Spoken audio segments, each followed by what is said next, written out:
Hello and welcome to Bags of Action. My name is Pete and this is a 5-minute Bags of Action review of Tenet from 2020.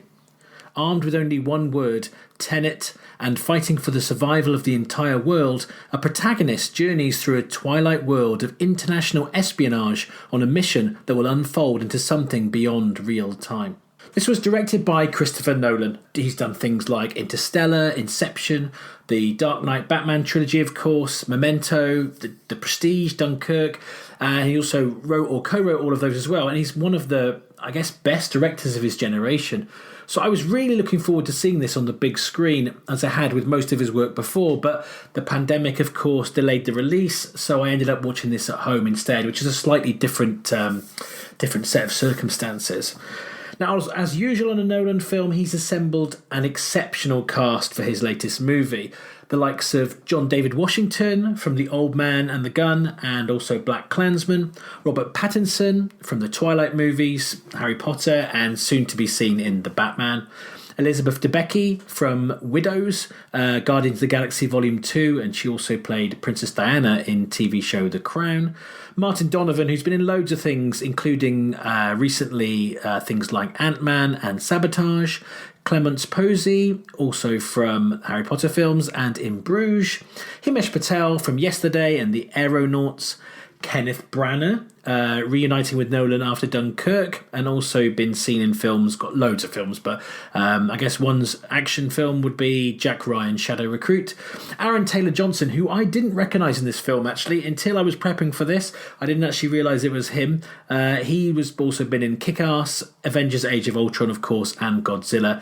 And someone who needs no introduction really, Michael Caine, who's in quite a few Nolan movies, makes an appearance. I've also found out that Wes Chatham from TV show The Expanse is also in this movie briefly.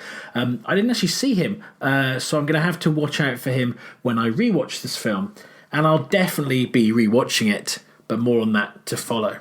So I went into Tenet with high hopes. Christopher Nolan doing a sci-fi James Bond style movie with his almost trademark playing with time added in for good measure. That sounded perfect to me, and the trailers made me think that too. So again, I had high hopes. They were only dampened slightly by, I guess, waiting so long to actually see the movie and hearing a little bit about it, more than I probably would have liked to have gone in with. But what I wasn't ready for was the sheer volume of exposition in the first half of the movie. Now, despite a really exciting opening, which was reminiscent of the cold open to, say, The Dark Knight, another Nolan film, of course, there's an awful lot of time where people are talking and explaining things to each other. The comedian Michael Spicer, who's best known for his The Room Next Door videos, he's done a brilliant spoof of these scenes, which, having watched it after the movie, does ring true. So yeah, it's a little bit weighted down by so much expositional dialogue. I mean, everyone in this film is really good, as you'd imagine from that cast list, and the action is exhilarating, but at times it all felt a little bit cold. Now, a friend said to me that both Branagh and Debicki were almost inhabiting roles they'd played before, him from Jack Ryan's Shadow Recruit and her from The Night Manager. But was that the point? Was the slightly derivative, stereotypical nature of some characters all part of the meta dance that Nolan was taking us on? Now, technically, this film is nothing short of breathtaking. Every set piece is brilliantly created, beautifully shot and realised, and there's some real kind of jaw-dropping moments of cinema. But despite all this, like I said, it felt a little bit hollow. Plot points were so confusing or unclear, they relied on your memory of specific lines of dialogue from early in the movie, so much that I found myself in mental knots at times. And that isn't that helpful when you're trying to follow a story or immerse yourself in a world. Or am I just supposed to think that? I mean, someone once told me I'd have ignored Radiohead's Kid A album if it was by a new artist, and perhaps the same is true here. Take Nolan's name away, and maybe I'd have dipped out when it all got too much. But with him attached, just like that Radiohead album, I know that repeated exposure to it is going to make it all the better. But should I have to rewatch a film to understand it? I guess we're not used to that with movies. You do it with music, you take a few listens to get used to something, you immerse yourself and suddenly it all makes sense. But I guess in the narrative world, we're used to basically getting everything in one viewing. But maybe that's the intention here. So Despite being unsure of what was happening at times, I still found this movie gripping and really entertaining. The main performances, as I say, were really strong, and as things unfolded, I was fascinated by what I think Nolan was trying to say about storytelling. Remember, the main character is only referred to as Protagonist. But I also knew, before the final act even, that I would have to watch this multiple times to understand it.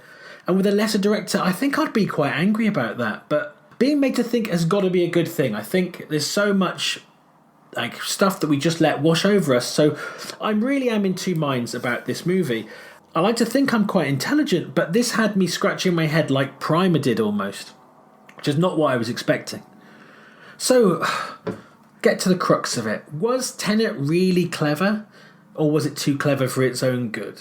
Was it a brilliant piece of thought-provoking cinema by a groundbreaking filmmaker, or is it the Emperor's New Clothes and a failed experiment? After one viewing, like I say, I'm not sure. I genuinely couldn't tell you how good this film is, as I keep disagreeing with myself about it a few days later. On the one hand, I'm a little bit frustrated by the fact I didn't understand it all. On the other hand, I'm really excited about watching it again. So yeah, I don't know. After one viewing, as I say, I'm not sure. So I'm going to really hedge my bets on this. I've tried not to spoil this one because if you haven't seen it, it's well worth it. So I'm going to give Tenet 3 bags of action out of 5. And I'm going to allow myself to reconsider that score after a second and maybe even a third viewing, which is a strange feeling to watch the film for a couple of hours and then come away not sure what you thought. Have you seen Tenet? Do you agree with my assessment of it? Do you think that I missed something, or do you agree that it kind of needs multiple viewings to really get it under your skin? Feel free to comment below, or you can get in touch with us on email, Facebook, or on Twitter. We have new episodes coming out weekly, including our full-length episodes. And don't forget to give this video a like, subscribe to the channel, and hit that bell to get notifications so you never miss an episode. Bags of Action will always be free, but if you'd like to buy us a coffee, you could do that at our Ko-fi page.